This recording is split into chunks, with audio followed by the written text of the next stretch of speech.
शांति।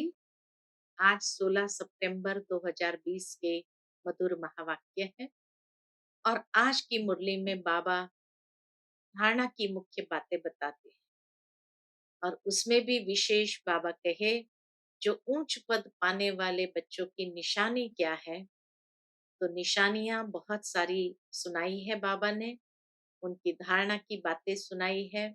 सुनते हैं बाबा के मधुर महावाक्य। ओम शांति। मीठे बच्चे, बाप आए हैं सबके दुख हरकर सुख देने, इसलिए तुम दुख हरता सुख करता के बच्चे किसी को भी दुख मत दो। पहली धारणा ही है, सुखदेव के बच्चे हैं हम, तो सबको सुख देना है, दुख मत दो। प्रश्न है आज का, ऊंच पद पाने वाले बच्चों की मुख्य निशानी क्या होगी? उत्तर है, पहली पॉइंट, वे सदा श्रीमत पर चलते रहेंगे। दूसरी पॉइंट, कभी हठ नहीं करेंगे। तीसरी पॉइंट, अपने को आपे ही राज तिलक देने के लिए पढ़ाई पढ़कर गैलप करेंगे। चौथी बात, अपने को कभी घाटे में नहीं डालेंगे। पांचवी पॉइंट, सर्व प्रति रहम दिल और कल्याणकारी बनेंगे। उन्हें सर्विस का बहुत शौक होगा। और छठी पॉइंट, कोई भी तुच्छ काम नहीं करेंगे, लड़ेंगे झगड़ेंगे नहीं। आज की मुरली का गीत है, तूने रात गवाई सो के, दिवस गवाया खा के। ओम शांति। रूहानी बच्चे रूहानी बाप के सामने बैठे हैं। अब इस भाषा को तो तुम बच्चे ही समझते हो और कोई नया समझ न सके। हे रूहानी बच्चे, ऐसे कभी कोई कह न सके, कहने आएगा ही नहीं। तुम जानते हो हम रूहानी बाप के सामने बैठे। तो रूहानी बाप की भाषा भी न्यारी, निराली, प्यारी है। जिस बाप को यथार्थ रीति कोई भी जानते नहीं है, भल अपने को भाई भाई भी समझते हैं। हम सब आत्माएं हैं, बाप एक है, परंतु यथार्थ रीति नहीं जानते। जब तक सन्मुख आकर समझे नहीं, तब तक समझे भी कैसे? तुम भी जब सन्मुख आते हो तब समझते हो। तुम हो ब्राह्मण ब्राह्मणिया, तुम्हारा सरनेम ही है ब्रह्मा वंशी, ब्रह्मा कुमार कुमारियां। शिव की तो सब आत्माएं हैं। तुमको शिव कुमार व शिव कुमारी नहीं कहेंगे। क्यों? क्योंकि आत्मा न कुमार है न कुमारी है। तो इसीलिए जब ब्रह्मा के बच्चे बनते हैं, तभी हम भाई बहन के रूप में बनते हैं। शिव बाबा के बच्चे के नाते हम सब भाई भाई हैं। तो इसीलिए बाबा कहे, तुम्हारा सरनेम है ब्रह्मा कुमार कुमारियां, शिव कुमार या शिव कुमारी नहीं कहेंगे। ये अक्षर रॉन्ग हो जाता है। कुमार हो तो कुमारी भी हो। शिव की तो सब आत्माएं हैं। कुमार कुमारी तब कहा जाता जब मनुष्य के बच्चे बनते हैं। शिव के बच्चे तो निराकारी आत्माएं ही है। मूल वतन में सब आत्माएं ही रहती है, जिनको शालिग्राम कहा जाता है। यहाँ आते हैं तो फिर कुमार कुमारियां बनते हैं जिस्मानी। वास्तव में तुम हो कुमार, शिव बाबा के बच्चे। हाँ, आत्मा के नाते अगर भाई भाई है तो सब कुमार हो गए। जिस्मानी है तो कुमार और कुमारियां हैं। तो वास्तव में तुम हो कुमार, शिव बाबा के बच्चे। कुमारियां और कुमार तब बनते जब शरीर में आते हैं। तुम बीके हो, इसलिए भाई बहन कहलाते हो। अभी इस समय तुमको नॉलेज मिली है, तुम जानते हो बाबा हमको पावन बनाकर ले जाएंगे। आत्मा जितना बाप को याद करेगी तो पवित्र बन जाएगी। आत्माएं ब्रह्मा मुख से ये नॉलेज पढ़ती है। चित्र में भी बाप की नॉलेज क्लियर है। शिव बाबा ही हमको पढ़ाते हैं। न कृष्ण पढ़ा सकते, न कृष्ण द्वारा बाप पढ़ा सकते। कृष्ण के तन में आकर बाप को पढ़ाना नहीं, लेकिन वही कृष्ण की आत्मा जब 84 जन्म भोग कर कलयुग में साधारण नर स्वरूप में होते हैं, तब परमात्मा उनका तन लेते हैं। तो बाबा कहे न कृष्ण पढ़ा सकते हैं, न कृष्ण के द्वारा बाप पढ़ा सकते हैं। कृष्ण तो वैकुंठ का प्रिंस है, यह भी तुम बच्चों को समझाना है। कृष्ण तो स्वर्ग में अपने माँ बाप का बच्चा होगा, स्वर्गवासी बाप का बच्चा होगा। स्वर्गवासी बाप का बच्चा होगा। वो वैकुंठ का प्रिंस है, उनको भी कोई जानते नहीं।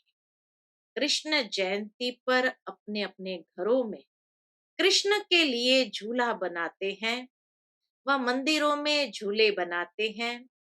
माताएं जाकर गोलक में पैसे डालती है, पूजा करती है।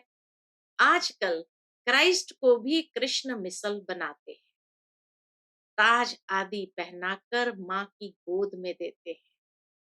क्राइस्ट को भी कृष्ण के जैसे ही सजा करके ताज आदि पहनाकर उसके माँ के गोद में दिखाते हैं। वैसे भी कई बातों की जैसे सिमिलैरिटी कृष्ण और क्राइस्ट के बीच में दिखाते हैं। कहते कृष्ण ग्वाल बाल था, गैया चराने वाला, और वहां भेड़ बकरियां दिखाई। फिर कृष्ण ने भी बचपन में कई चमत्कार दिखाए, ऐसे दिखाते हैं शास्त्र में। तो दिखाते हैं कि क्राइस्ट ने भी बचपन में काफी चमत्कार दिखाए। वैसे कई सिमिलैरिटी वो दिखाते हैं। तो इसीलिए बाबा कहे आजकल क्राइस्ट को भी कृष्ण मिसल बनाते हैं, ताज आदि पहनाकर माँ की गोद में देते हैं, जैसे कृष्ण को दिखाते हैं। अब कृष्ण और क्राइस्ट राशि तो एक ही है, वो लोग कॉपी करते हैं। नहीं तो कृष्ण के जन्म और क्राइस्ट के जन्म में बहुत फर्क है। कहाँ वो सतयुग में जन्मा और कहाँ क्राइस्ट द्वापर में जन्मा। क्राइस्ट का जन्म कोई छोटे बच्चे के रूप में नहीं होता। क्राइस्ट की आत्मा ने तो कोई में जाकर प्रवेश किया, विष से पैदा हो न सके। पवित्र आत्मा नीचे उतरती है धर्म स्थापना अर्थ, तो कोई विष से पैदा हो न सके उसका शरीर। आगे क्राइस्ट को कभी छोटा बच्चा नहीं दिखाते थे, क्रॉस पर दिखाते थे। वह अभी दिखाते हैं। बच्चे जानते हैं धर्म स्थापक को कोई ऐसे मार न सके, तो किसको मारा? जिसमें प्रवेश किया उनको दुख मिला। सतो प्रधान आत्मा को दुख कैसे मिल सकता? इसीलिए क्राइस्ट को दुख नहीं दिया, दुख भोगना पड़ा। जिसके तन में प्रवेश किया, जीसस के तन में प्रवेश किया, तो जीसस को दुख भोगना पड़ा। उसने क्या कर्म किए जो इतना दुख भोगे? आत्मा ही सतो प्रधान अवस्था में आती है। बाबा कहे उसने ऐसा क्या कर्म किए जो इतना दुख भोगना पड़ा? आत्मा ही सतो प्रधान अवस्था में आती है। सबका हिसाब किताब चुकतो होता है। इस समय बाप सबको पावन बनाते हैं। वहां से सतो प्रधान आत्मा आकर दुख भोग न सके। तो क्राइस्ट की आत्मा ने दुख नहीं भोगा, जीसस के शरीर ने दुख भोगा। आत्मा ही भोगती है ना, शरीर के द्वारा भोगना तो जीसस की आत्मा को भोगना पड़ा। आत्मा शरीर में है तो दुख होता है। मुझे दर्द है, ये किसने कहा? इस शरीर में कोई रहने वाला है। वह कहते हैं परमात्मा अंदर है तो ऐसे थोड़ी कहेंगे कि हमको दुख है। सर्व में परमात्मा विराजमान है, तो परमात्मा कैसे दुख भोगेगा? वह आत्मा पुकारती है, हे परम पिता परमात्मा, हमारे दुख हरो। पारलौकिक बाप को ही आत्मा पुकारती है। अभी तुम जानते हो, बाप आया हुआ है, दुख हरने की युक्ति बता रहे। आत्मा शरीर के साथ ही एवर हेल्दी वेल्दी बनती है। मूल वतन में तो हेल्दी वेल्दी नहीं कहेंगे, वहां कोई सृष्टि थोड़ी है, वहां तो है ही शांति। शांति स्वधर्म में टिके हुए हैं। अभी बाप आए हैं सबके दुख हरकर सुख देने। तो बच्चों को भी कहते हैं, तुम मेरे बने हो, किसको दुख नहीं देना। बाबा भी कहते हैं, तुम भगवान के बने हो तो तुम्हें भी किसी को दुख नहीं देना है। यह लड़ाई का मैदान है, परंतु गुप्त। वह है प्रत्यक्ष। यह जो ज्ञान है, युद्ध के मैदान में जो मरेंगे वह स्वर्ग में जाएंगे, ऐसा कहा हुआ है गीता में, महाभारत में, कि युद्ध के मैदान में जो मरेंगे वह स्वर्ग में जाएंगे। उसका अर्थ भी समझाना पड़े। इस लड़ाई का महत्व देखो कितना है। बच्चे जानते हैं, उस लड़ाई में मरने से कोई स्वर्ग में जा न सके, परंतु गीता में भगवान वाच है, उनको मानेंगे तो सही ना। बाबा के उनको मानेंगे तो सही ना। भगवान ने किसको कहा? उस लड़ाई वालों को कहा या तुमको कहा? दोनों को कहा। उन्हों को भी समझाया जाता है। अपने को आत्म समझ बाप को याद। बाबा के पास इसीलिए शुरू से साकार से ही कई मिलिट्री वाले भी आते थे, तो बाबा उनको भी कहते हैं, अपने को आत्म समझकर बाप को याद करो। लड़ाई के मैदान में जाओ, तभी भी उस स्थिति में स्थित होकर लड़ो तो स्वर्ग में जाएंगे। तो बाबा कहे, उन्हों को भी समझाया जाता है, अपने को आत्म समझ बाप को याद करो। यह सर्विस भी करनी है। अब तुम स्वर्ग में अगर जाना चाहते हो तो पुरुषार्थ करो। लड़ाई में तो सब धर्म वाले हैं। सिख भी है, वो तो सिख धर्म में ही जाएंगे, वो तो नेचुरल है, सिख धर्म में ही जाएंगे। स्वर्ग में तो तब आ सकेंगे जब तुम ब्राह्मणों से आकर ज्ञान ले। जैसे बाबा के पास आते थे तो बाबा समझाते थे, तुम लड़ाई करते शिव बाबा की याद में रहेंगे तो स्वर्ग में आ सके। मिलिट्री वालों को बाबा समझाते थे कि तुम लड़ाई करते शिव बाबा की याद में रहोगे तो स्वर्ग में आ सकेंगे, बाकी ऐसे नहीं कि स्वर्ग में राजा बनेंगे। नहीं, जास्ती उन्हों को समझा भी नहीं सकते। उनको थोड़ा ही ज्ञान समझाया जाता है। लड़ाई में अपने इष्ट देवता को याद जरूर रखते हैं। सिख होगा तो गुरु गोविंद की जय कहेंगे। ऐसे कोई नहीं जो अपने को आत्मा समझ परमात्मा को याद करे। बाकी हाँ, जो बाप का परिचय लेंगे तो स्वर्ग में आ जाएंगे। सबका बाप तो एक ही है, पतित पावन। वह पतितों को कहते हैं, मुझे याद करने से तुम्हारे पाप कट जाएंगे और मैं जो सुखधाम स्थापन करता उसमें तुम आ जाए।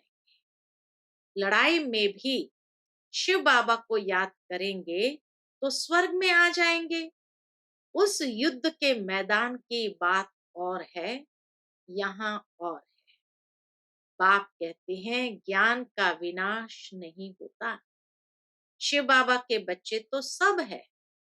अब शिव बाबा कहते हैं, माम एकम याद करने से तुम मेरे पास आ जाएंगे मुक्ति धाम।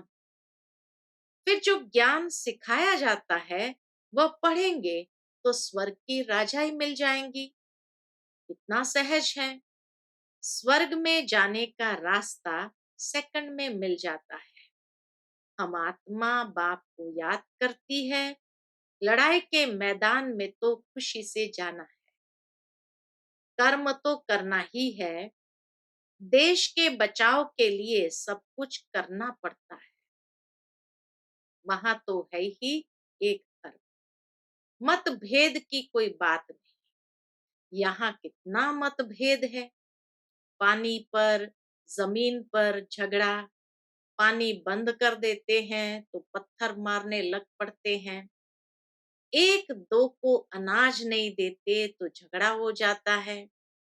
तुम बच्चे जानते हो, हम अपना स्वराज्य स्थापन कर रहे हैं।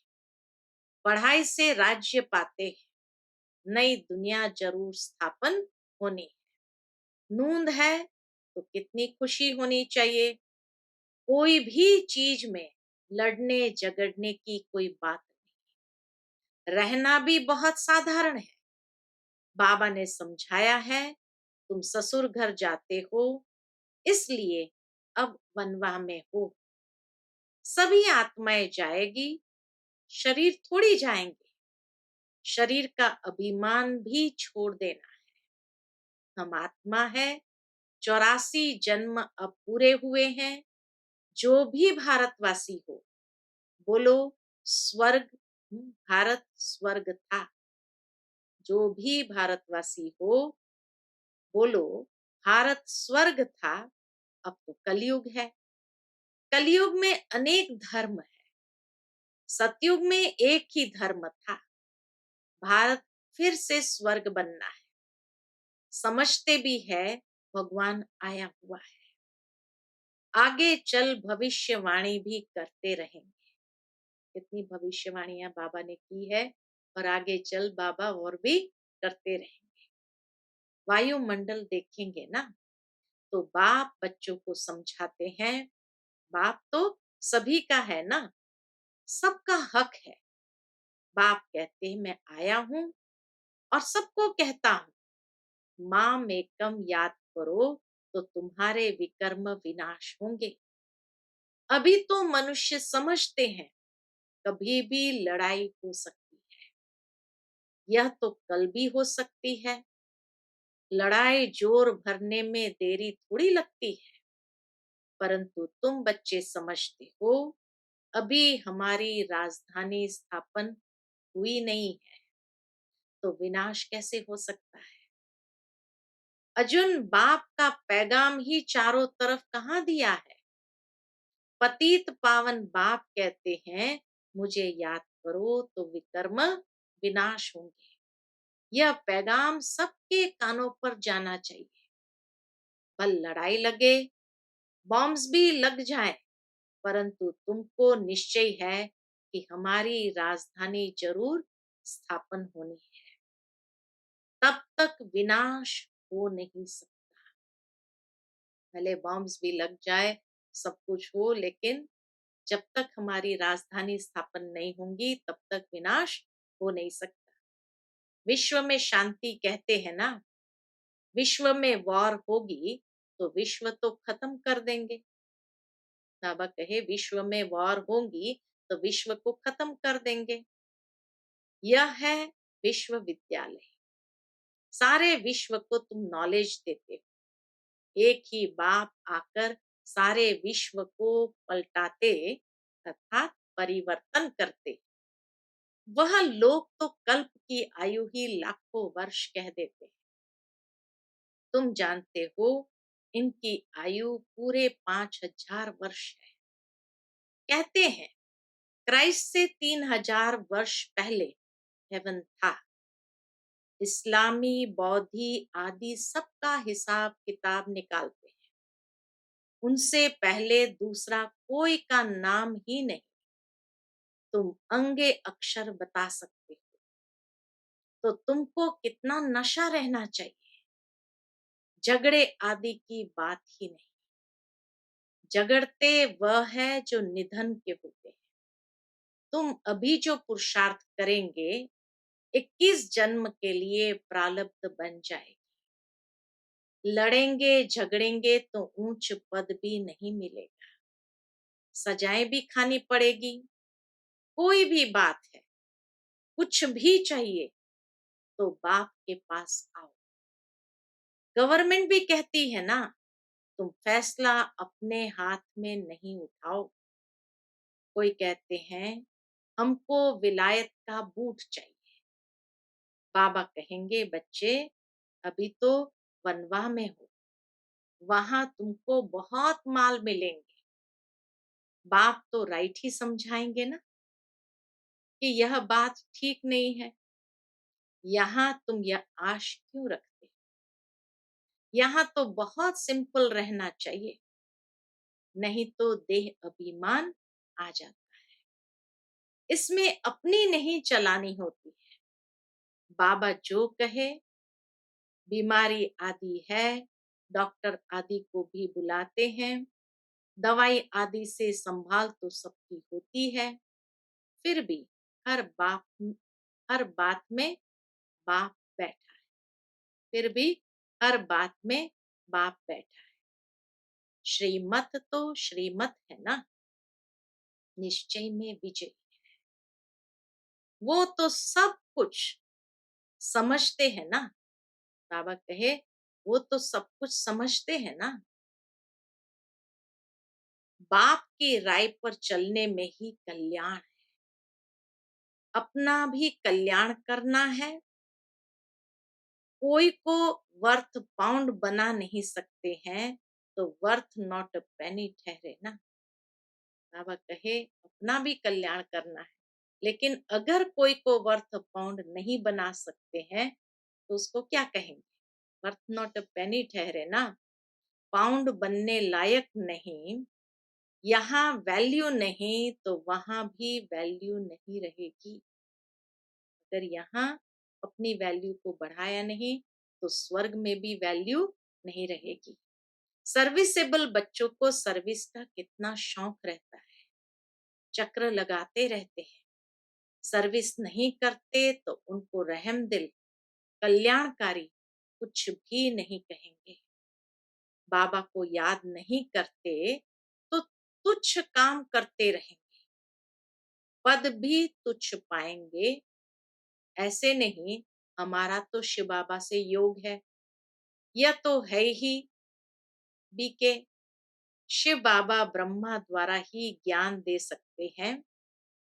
सिर्फ शिव बाबा को याद करेंगे तो मुरली कैसे सुनेंगे? फिर नतीजा क्या हुआ? कई लोग कहते हैं ना हमारा ब्रह्मा बाबा से कनेक्शन है, डायरेक्ट शिव बाबा से कनेक्शन है। तो बाबा के सिर्फ शिव बाबा को याद करेंगे तो मुरली कैसे सुनेंगे? मुरली तो ब्रह्मा द्वारा ही सुनाते हैं बाबा। फिर नतीजा क्या होगा? पढ़ेंगे नहीं तो पद क्या पाएंगे? पद का कनेक्शन पढ़ाई से है, पावन होने का कनेक्शन बाबा की याद से है। यह भी जानते हैं सबकी तकदीर ऊंच नहीं बनती है। वहां भी तो नंबरवार पद होंगे ना। पवित्र तो सबको होना है। आत्मा पवित्र बनने बगैर शांति धाम जा नहीं सकती। बाप समझाते हैं तुम सबको यह ज्ञान सुनाते चलो। कोई भल अभी नहीं भी सुनते, आगे चलकर जरूर सुनेंगे। अभी कितने भी विघ्न तूफान जोर से आए, तुम्हें डरना नहीं, क्योंकि नए धर्म की स्थापना होती है ना। तुम गुप्त राजधानी स्थापन कर रहे हो। बाबा सर्विसेबल बच्चों को देखकर खुश होते हैं। तुम्हें अपने को आपे ही राज तिलक देना है, श्रीमत पर चलना है। इसमें अपना हट चल न सके। मुफ्त अपने को घाटे में नहीं डालना चाहिए। बाप कहते हैं बच्चे सर्विसेबल और कल्याणकारी बनो। स्टूडेंट को टीचर कहेंगे ना, पढ़कर गैलप करो। तुमको 21 जन्मों के लिए स्वर्ग की स्कॉलरशिप मिलती है। डिनाइस्टी में जाना यही बड़ी स्कॉलरशिप है। डिनाइस्टी में जाना यही सबसे बड़ी स्कॉलरशिप है। अच्छा, मीठे मीठे सिक्किलदे बच्चों प्रति माता पिता बाप दादा का याद प्यार और गुड मॉर्निंग। रूहानी बाप की रूहानी बच्चों को नमस्ते। हम सभी रूहानी बच्चों की रूहानी माता पिता बाप दादा को याद प्यार, गुड मॉर्निंग और नमस्ते। नमस्ते। शुक्रिया बाबा, शुक्रिया। आज की मुरली से धारणा के लिए मुख्य सार है। पहली पॉइंट, संगम पर बहुत सिंपल साधारण रहना, क्योंकि यह वनवा में रहने का समय है। यहाँ कोई भी आश नहीं रखनी है। कभी अपने हाथ में लॉ नहीं लेना है, लड़ना झगड़ना नहीं। दूसरी पॉइंट, विनाश के पहले नई राजधानी स्थापन करने के लिए सबको बाप का पैगाम देना है कि बाप कहते हैं, मुझे याद करो तो विकर्म विनाश हो और तुम पावन बनो। आज की मुरली का मीठा वरदान, बाप द्वारा सफलता का तिलक प्राप्त करने वाले सदा आज्ञाकारी दिल तख्त नशीन भव। बाप द्वारा सफलता का तिलक प्राप्त करने वाले कौन होते हैं? सदा आज्ञाकारी दिल तख्त नशीन भव। भाग्य विधाता बाप रोज अमृत वेले अपने आज्ञाकारी बच्चों को सफलता का तिलक लगाते हैं।